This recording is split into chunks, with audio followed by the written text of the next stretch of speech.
India ഉൾപ്പെടെയുള്ള 60 രാജ്യങ്ങളിൽ നിന്നുള്ള ഇറക്കുമതി ഉൽപ്പന്നങ്ങൾക്ക് മേൽ വലിയ നികുതി ഭാരം അടിച്ചേൽപ്പിച്ച ഡൊണാൾഡ് ട്രംപ് ഭരണകൂടത്തിന് സ്വന്തം നാട്ടിൽ നിന്ന് തന്നെ എട്ടിന്റെ പണി. ട്രംപിന്റെ കുപ്രസിദ്ധമായ സെക്ഷൻ 301 നികുതി വർധനവിനെതിരെ അമേരിക്കയിലെ 25 സംസ്ഥാനങ്ങൾ ചേർന്ന് വലിയ നിയമ പോരാട്ടം ആരംഭിച്ചിരിക്കുകയാണ്.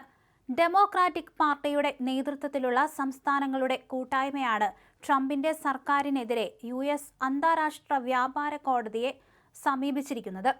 ട്രംപിന്റെ ഈ തുഗ്ലക്ക് പരിഷ്കാരം അമേരിക്കയിലെ സാധാരണക്കാരായ ഉപഭോക്താക്കൾക്കും ബിസിനസ് സ്ഥാപനങ്ങൾക്കും താങ്ങാനാവാത്ത വലിയ സാമ്പത്തിക ബാധ്യത വരുത്തിവെക്കുമെന്ന് ഹർജിയിൽ അടിയന്തരമായി ചൂണ്ടിക്കാണിക്കുന്നു.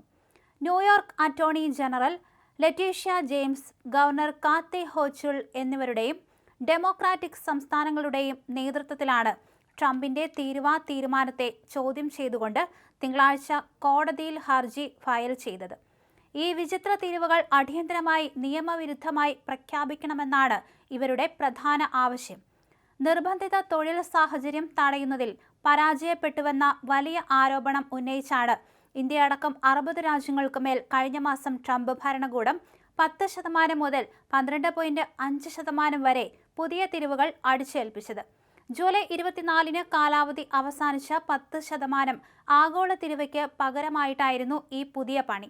നിലവിൽ ഇന്ത്യ ഉൾപ്പെടെയുള്ള 17 രാജ്യങ്ങളാണ് 10% ഉയർന്ന തീരുവ നേരിടുന്നത്. നേരത്തെ ഇന്ത്യൻ ഉൽപ്പന്നങ്ങൾക്ക് US 12.5% തീരുവയായിരുന്നു നിർദ്ദേശിച്ചിരുന്നത്.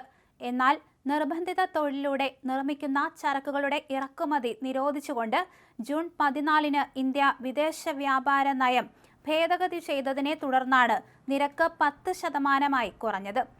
1974-ലെ വ്യാപാര നിയമത്തിലെ സെക്ഷൻ 301 ദുരുപയോഗം ചെയ്താണ് ട്രംപും കൂട്ടരും ഈ അട്ടിമറിക്ക് തുനിഞ്ഞിറങ്ങിയത്.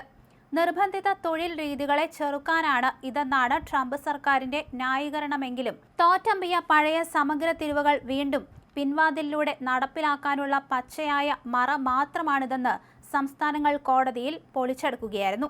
യാതൊരുവിധ മാനദണ്ഡവുമില്ലാതെ ചുമത്തിയ ഈ നികുതിക്ക് നിർബന്ധിത തൊഴിലിനെ നേരിടുകയെന്ന ലക്ഷ്യവുമായി യാതൊരുവിധ ബന്ധവുമില്ലെന്ന് ഹർജിയിൽ വാദിക്കുന്നു. ആകെ 60 രാജ്യങ്ങളുടെ മേൽ വലിയ നികുതി ചുമത്താൻ ട്രംപ് ഭരണകൂടം എടുത്തുകാണിച്ചത് വെറും 3 ഉൽപ്പന്നങ്ങൾ മാത്രമാണെന്ന ഞെട്ടിക്കുന്ന വിവരവും ഹർജിയിലൂടെ പുറത്തു വന്നിട്ടുണ്ട്. ഏതായാലും സ്വന്തം നാട്ടിൽ നിന്നും ഉയർന്ന ഈ കോടതി കേസ് ട്രംപിന് വലിയ തിരിച്ചടിയായിരിക്കുകയാണ്. നിർബന്ധിത തൊഴിൽ സാഹചര്യം തടയുന്നതിൽ പരാജയപ്പെട്ടുവെന്ന വലിയ ആരോപണം ഉന്നയിച്ചാണ് ട്രംപ് ഭരണകൂടം ഇന്ത്യ അടക്കമുള്ള രാജ്യങ്ങൾക്ക് 10% മുതൽ 12% വരെ തീരുവകൾ അടിച്ചേൽപ്പിച്ചത്. നിലവിൽ ഇന്ത്യ ഉൾപ്പെടെയുള്ള 17 രാജ്യങ്ങളാണ് 10% ഉയർന്ന തീരുവ നേരിടുന്നത്.